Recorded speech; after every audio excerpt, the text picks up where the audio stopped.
말씀을 드리는 이유는 이 설교가 나오기까지 거룩한 마음이 아니라 굉장한 고난과 회개와 어떻게 보면 여러분들에게 이렇게 사십시오라고 하는 게 아니라 저부터 이렇게 살아야 되겠다는 그런 거를 어제 짧은 시간 경험했기에 먼저 이 말씀을 드립니다. 여러분 시간 되시면 2부 설교 또 2부 예배 때 또 오십시오. 진짜는 그겁니다. 네.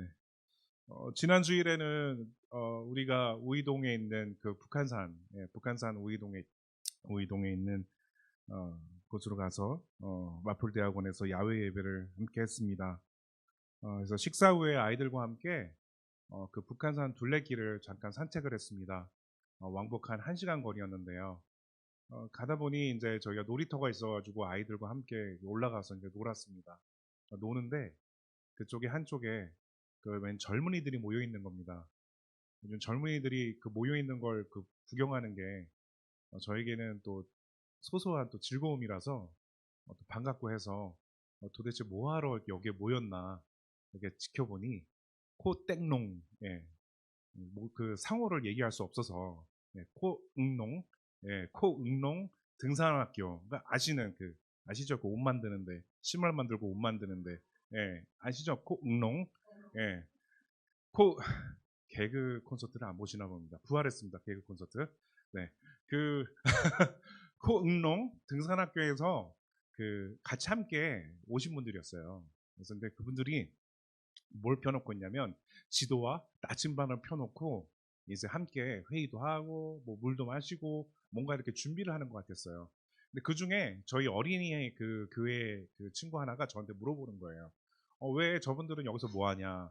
그리고 저분들이 갖고 온 저 지도하고 저건 뭐 옆에 있는 그 동그란 플라스틱은 뭐냐?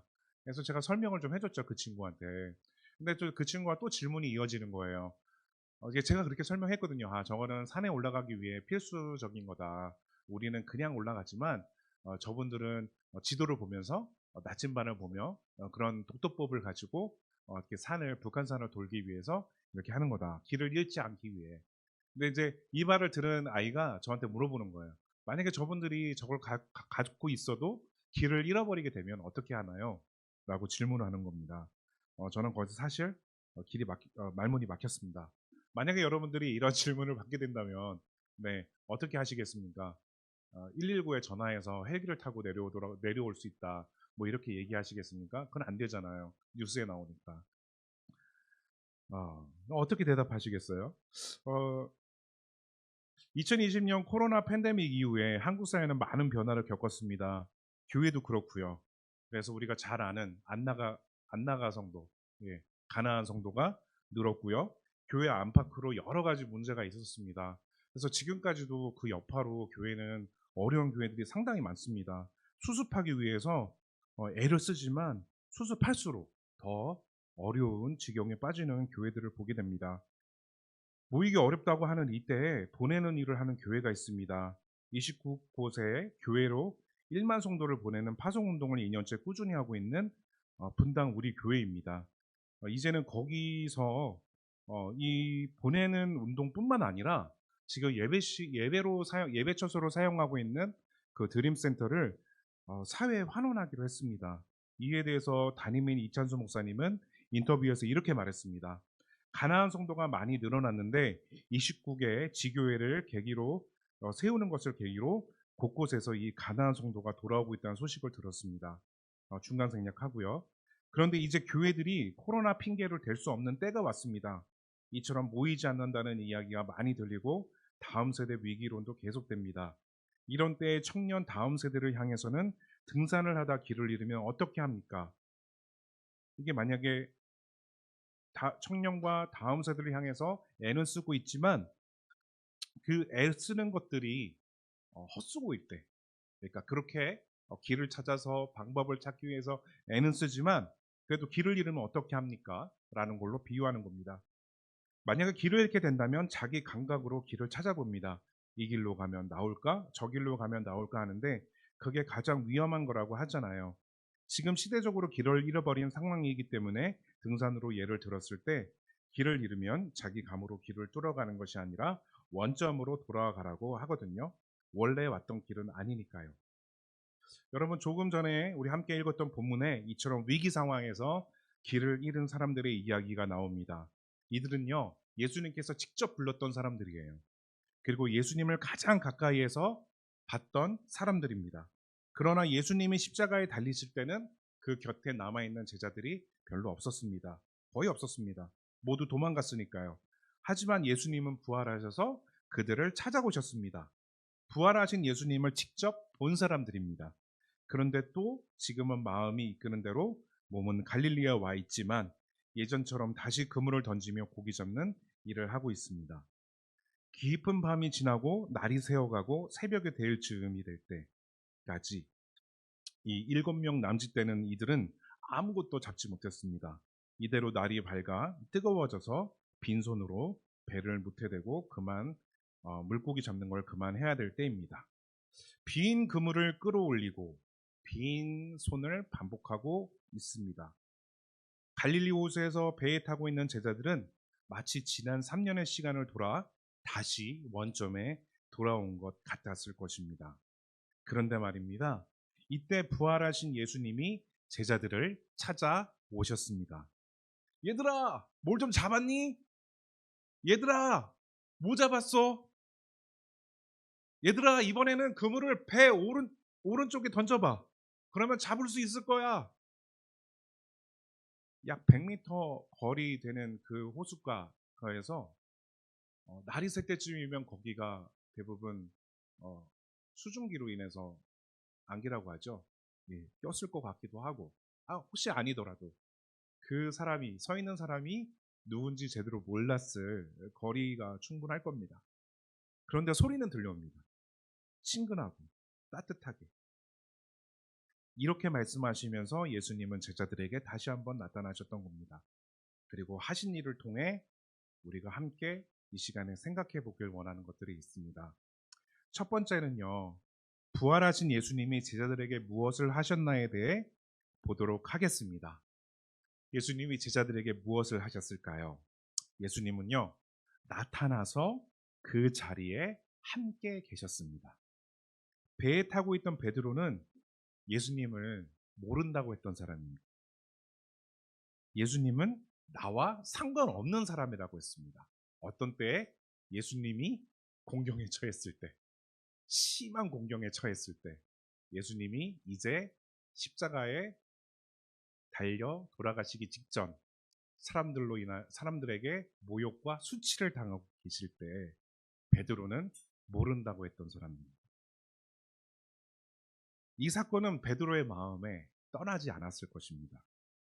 자기가 배신자라는 것, 그래서 마음속에는 죄책감이 자리하고 있었을 겁니다. 그래서 베드로는요, 부활하신 예수님이 자기 앞에 몇 번 있었음에도 불구하고 또 예수님을 마주치기가 어떠했을까? 저는 한번 생각을 해보게 됩니다. 아마 마주하기가 쉽지는 않았을 것입니다. 베드로만 그랬을까요? 함께 배에 타고 있던 제자들도 베드로와 다르지 않았을 것입니다. 이런 제자들을 예수님은 5절에 뭐라고 부르시죠? 얘들아! 라고 부릅니다. 여러분, 얘들아는요, 찾아보니까 원어는 파이디온입니다. 파이디온. 네. 이게 원래 뜻은 소년을 가리키는 겁니다. 네, 소녀이신 분들 미안합니다. 예, 제가 의도가 아니에요. 이게 성경에 이렇게 있는 거예요. 소년을 가리키는데 여기서는 주님이 제자들을 향해 친근히 부른 애칭이에요. 우리가 이제 낚시할 때 낚시하시는 분들 옆에 가서 뭐 잡으셨어요라고 할 때 되게 방해 안 되려고 이렇게 공손하게 이렇게 물어보잖아요. 뭐 잡으셨어요 오늘? 네. 뭐 조금이라도 잡으면 많이 잡으셨네요 그러잖아요. 네. 근데 그게 아니라 굉장히 친근하게 이미 알았던 사람처럼 얘들아, 날이 새도록 빈손으로 있는 제자들이 제들에 있는 그곳에 그렇게 부르시면서 함께 계셔서 그들을 마주하고 서 계셨던 겁니다. 성경에서 예수님은 앞에 나서기 어려워하는 마음을 갖고 있는 이들에게 나타나 그 자리에 예수님이 함께 계셨음을 증거하고 있습니다. 마주하셨습니다. 예수님이 어떻게 이렇게 하실 수 있었을까요? 제자들을 끝까지 쫓아다니시면서 괴롭게 하시려고? 아니면 뭘 보여주시려고? 여러분, 누가복음 19장 5절 예수께서 그곳에 이르러 쳐다보시고 그에게 말씀하셨습니다. 누구에게 말씀하셨을까요? 잘 들어보십시오. 삭개오야, 이리 내려오너라. 오늘은 내가 너희 집에 묵어야 하겠다. 예수님은 보고 싶으나 그 앞에 나서기 어려웠던 삭개오에게 예수님은 바라보시고 함께 하겠다고 말씀하셨습니다. 삭개오가 엉금엉금 올라갔던, 힘겹게 올라갔던 그 나무에 삭개오가 엉거주춤하고 떨어지지 않기 위해 붙잡고 있었던, 그리고 예수님을 보기 위해 눈을 똑바로 쳐다보고 있었던, 어쩌면 이렇게 긴장감을 좀 갖고 그 나무에 매달려 있었던 그 삭개오에게 예수님은 그 나무 밑으로 가셔서 삭개오를 쳐다보시면서 삭개오가 있던 그 자리에 함께 계시고 삭개오를 마주하셨습니다. 이리 내려오라고. 이제 내가 여기 있으니까 이제 너는 내려와서 나와 함께 네가 살고 있는 그 집으로 문을 열고 나를 데려가 주라고. 너와 함께 하겠다고 그렇게 말씀하셨습니다. 여러분, 예수님은 어떻게 이렇게 하실 수 있었을까요? 누가복음 15장에 모든 세리와 죄인들이 예수님의 말씀을 들으러 가까이 왔을 때 사람들은 수군거렸습니다. 뭐라고요? 삭개오와 마찬가지로 예수님이 죄인들을 환영하고 함께 음식을 먹는다고, 예수님은 도대체 왜 이런 사람들하고 함께하냐? 이 예수는 누구냐? 그러면서 수군거렸습니다. 투덜댔습니다. 그때 예수님이 하셨던 비유가 있습니다. 우리가 잘 아는 돌아온 탕자. 네, 이거 모르셨죠? 저도 이 교회 와서 알았습니다. 네, 돌아온 탕자. 예, 렘브란트가 그린 돌아온 탕자의 비유의 그림인데요.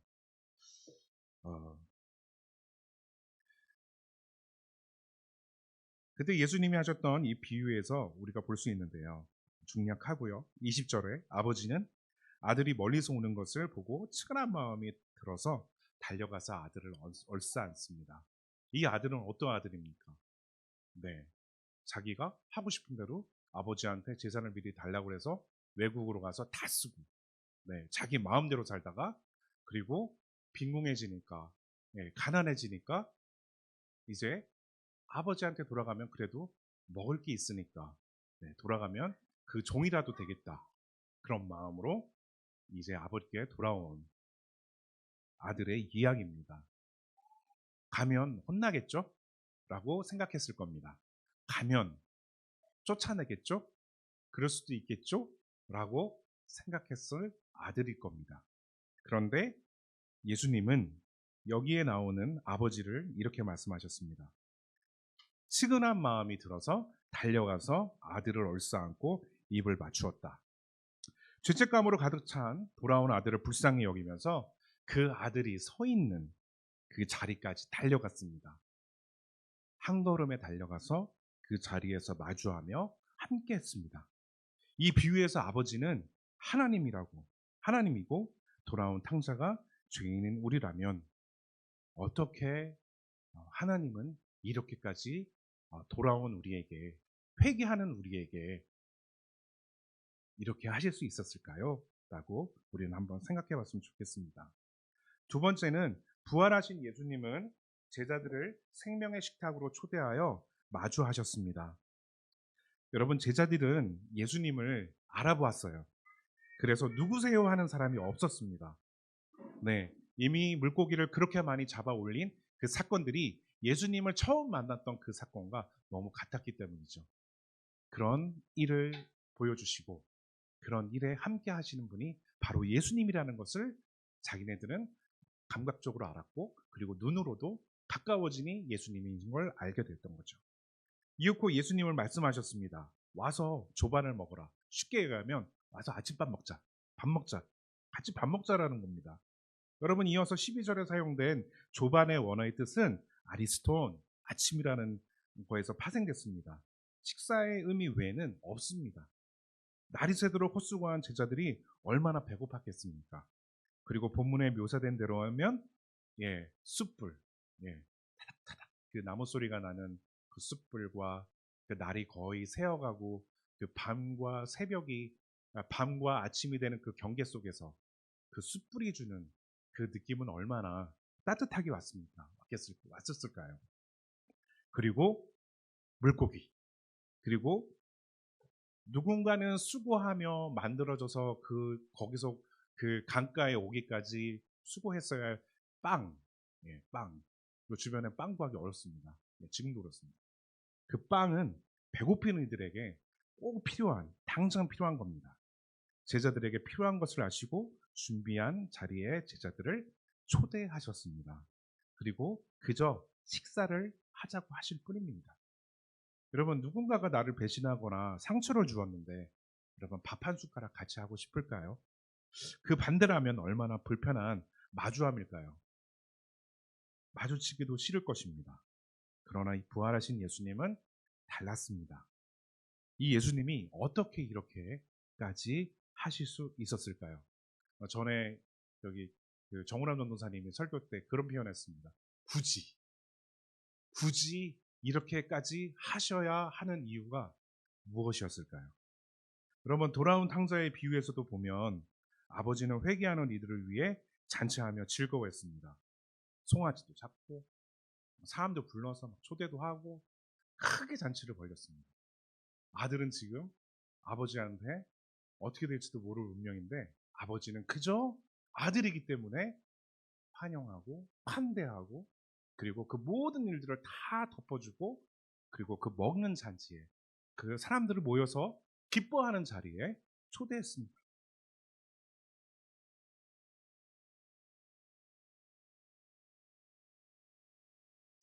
그러면서 24절에 이렇게 얘기합니다. 내가 잃었다가 다시 얻었노라. 내가 잃었지만 다시 찾았다고. Lost and found. 내가 잃었지만 다시 찾아서 너무 기쁘다고.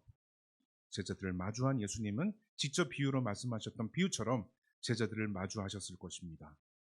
어떻게 이렇게 하셨을 수 있었을까요? 저는 그 이유를 앞서 소개해드린 이찬수 목사님의 인터뷰에 말미에 전한 내용으로 대신하고자 합니다. 처음으로 돌아가라는 거라면 이렇게 얘기했습니다.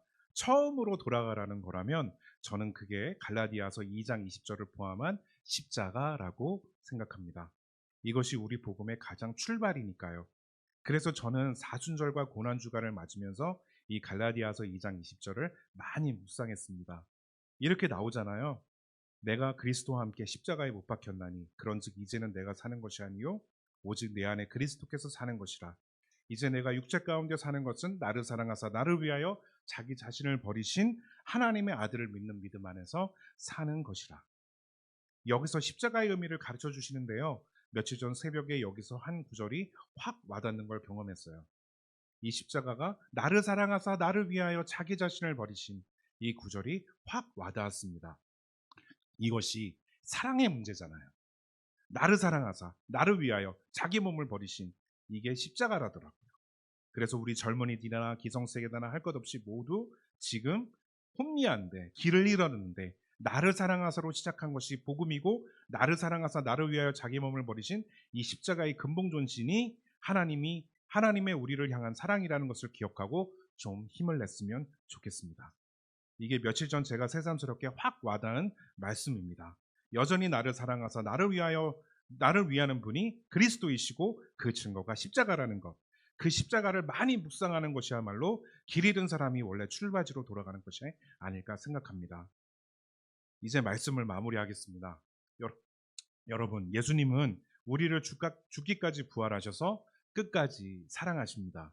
마태복음 12장 20절에 이사야 선지자를 통해 말씀하신 대로 주님은 상한 갈대를 꺾지 아니하며 꺼져가는 심지를 끄지 아니하기를 심판하여 이길 때까지 하리니.